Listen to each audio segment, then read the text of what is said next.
So I'm just getting the raw video from an interview I did with Corey Scales. We're got more than an hour here of footage, so I'm gonna have to go through it, but I just wanted to kind of talk about it. We were very fortunate to get him to write for us. I just read his first piece, which was 20 questions. I can tell he's a very precise writer, very funny. The questions I asked were not particularly difficult, but they are very personal, and he was able to really get his personality across. And just reading it, I'm just humbled, really, that he's excited about writing for us. We're going to be doing a writer's workshop. We talked a little bit about that. He's already been sharing a lot on Facebook. He's got 2 Facebook groups already. So I just think he's going to be a great fit. I have to say one thing, and I hope people don't take this the wrong way, but it is incredibly painful editing this video because he is just so hot. It is like scratching myself slowly, like because yeah, I'm so attracted to him, and his intelligence and his ability to speak and think just makes him more attractive. It is obviously a good thing. I guess looking to start anywhere. Like, what do you think about answering the questions first of all? Like, how did you feel about it? I think the questions were well thought out, so I didn't really have a problem with them. They just didn't seem like things that somebody just yanked out of their ass. Yeah. Problem with some stuff is you can tell certain questions were just thought of at the last minute, or they're really, really super pretentious, which is actually worse. Yeah, like It's stuff that sounds some stuff that Barbara Walters would ask, like, if you were a tree, what would you be? I'm like, one would that would fall on your ass.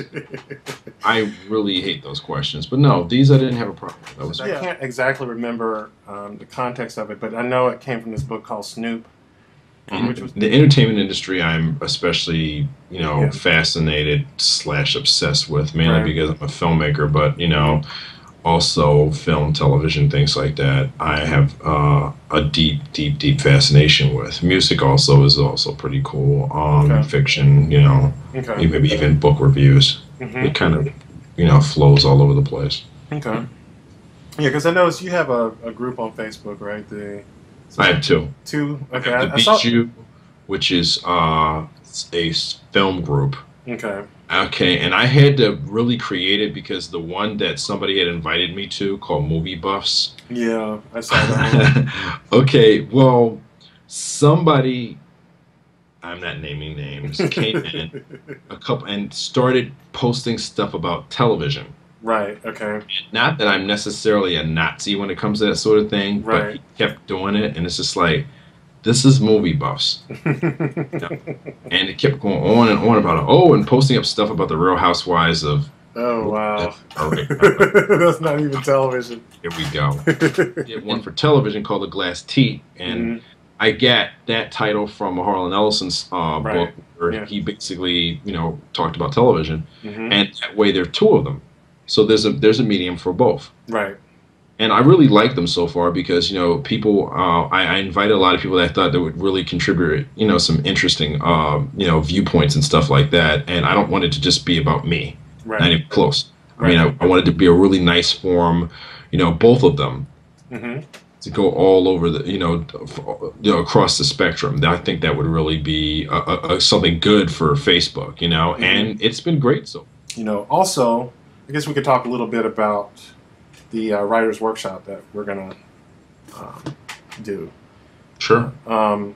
Now, basically, I have not ever done this with anyone else. I've got these books some years ago, and they were, basically to help me with my own writing. Um, Hmm. so I think having the support and basically the critiquing of other people, and also Hmm. just like the sort of deadline, the pressure to get something written will be invaluable. So, um, Yeah, and most of these exercises can get very personal. So Sure. that was one of the things I was, concerned about. Like, especially like these questions, I thought, I've heard people say they were too personal, but I think you handled it pretty well. Thanks. And yeah, I can't see yourself. You can't be a writer and not reveal a little something. Yeah, well, anybody that doesn't need to be writing. They Yeah, should probably yeah. be in the development department or like some kind of an exec, Mm-hmm. which is usually the case. But Mm-hmm. yeah, if you can't, then you have no business writing. Yeah, because we're gonna have to add a fiction section. I'm hoping that we can actually get some short pieces of fiction through the workshop. Hmm. Because basically, I think a lot of the exercises will be asking us to write short vignettes.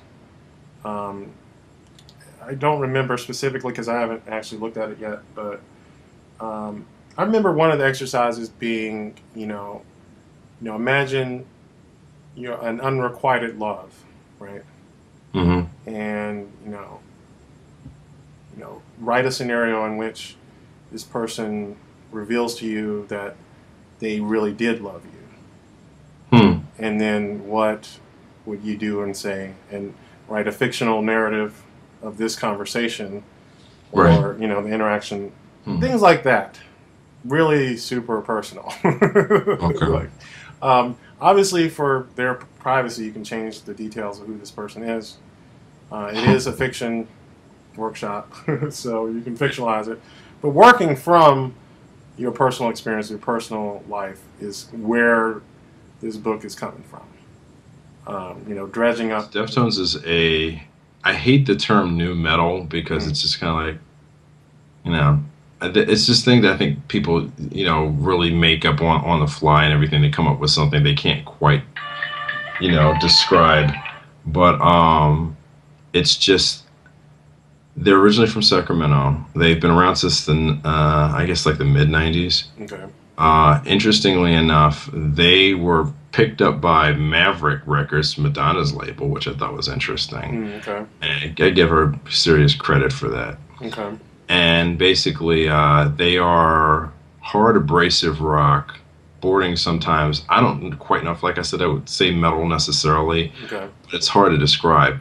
And they are, with the exception of the drummer Abe Cunningham, all people of color, Hmm. which I was like, okay, that's something you don't get to see that often. There are other groups like that. I mean, if you want to go punk, you've got like Bad Brains and 24/7 Spies and Fishbone. And I'm a heavy fan of all those actually, have been since like back in the day. Okay. But Deftones, like I said, they're unique, and I like their music because it's very distinctive. You Okay. know, they don't sound like anybody else, and mainly because the lead singer Gino Moreno has this unique voice that can be both cooling and seductive at one moment, and like abrasive and raw at the next. And being able to really do that effortlessly, and sometimes both in the same song is Right. pretty awesome. Okay. I Yeah. got to meet them once back in 2000 when they were signing copies of their album White Pony, Okay. and I draw also, and I did like, I figured, what the hell, I'll do something different. I did a portrait of Chino, Okay. and I got to meet all of them. I gave it to him. He was like, Cool. did this, and I was like, yeah. He was like, all right, well, I'll tell you what, I'll sign your CD, but you gotta sign this. So that was kind of cool, and I did wonderful things for my ego. So Yeah. I That is kind cool. of I wanted to throw my drawers at both him and the guitarist, whose name is Steph Cunningham, who's like this big, huge, beefy, bearded, intensely hot Latino and Native American bear. Oh wow. Okay. You just want to go, yeah. Don't let So, me start. so I don't want there's to. your angle right there, because we love, hot bears. So, Yeah, pretty much. And it's funny because there are like four bears in the band. wow. Okay. Chino, I guess, would be considered a bear too. Mm, The guitarist, the keyboardist, and other guitarists they've brought, bassist they brought in is actually a bear too. So I was like, wow, okay. Yeah, we got to do that then. Jake Garvin is, yeah. Well, there's a couple of them that really, seriously, in the words of Mama Clump, make me moist. Him. Yeah, he does. Roger Mooking is really freaking hot. Have you ever seen Roger Mooking? No. Mm-mm. Well, I'm going to show you a picture of him. Okay. And he was hot before, but when he grew his hair back in and grew a beard, Mm-hmm. man. There's certain Okay. places you won't be able to go walk on. Somebody might snatch him. And he can cook too, yeah. But Yeah, that's the I thing. really get a kick out of him. He Right. even had a show with another little Latino cub named Aaron Sanchez, and they Okay. have this show called Heat Seekers, where they go to different parts of the country and find restaurants and stuff that have these extremely hot dishes, and then they do like an eating challenge to see who can eat more of the stuff Wow. and everything. Okay. Awesome. I love And both of them are that. hot, and it's funny that if you didn't know better, sometimes you pick up a little vibe, even though Yeah. they're married, Well, but sometimes you do get it. Like, don't ignore those vibes. I'm telling you. Like, they're there. And yeah. I'm wondering Mm-hmm. because Aaron used to be on a show called Melting Pot. Okay. They used to come on the Cooking Channel several years ago, and Melting Pot it sort of migrated between different chefs, Mm-hmm. but they had uh, the Latin chefs segments were him and this other chef whose name I completely forgot right now. Oh, Alex Garcia. Okay. And let's just say their chemistry together really screamed gay couple, even though they're not. Well, even though Aaron isn't, but I'm pretty sure Alex plays for our team. Yeah. Okay. And it was just this little. I kept staring. I'm going, why don't you just get a room? Recommended them would be the comic book Chew.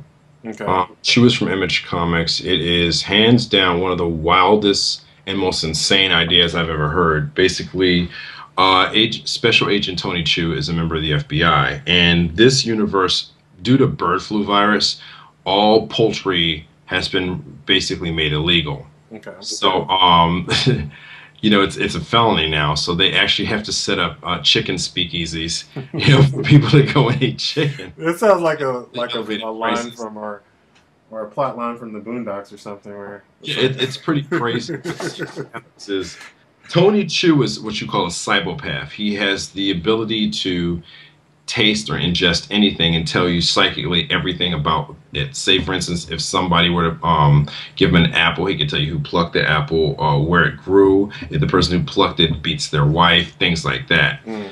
However, the downside to that is imagine trying to eat just period. like having a salad or having Exactly. You can't eat meat because he'll feel the emotions of the animal before it died. And oddly enough, the only thing that he does not get any sensation at all whatsoever are beets. So imagine a diet composed completely of beets. Yeah.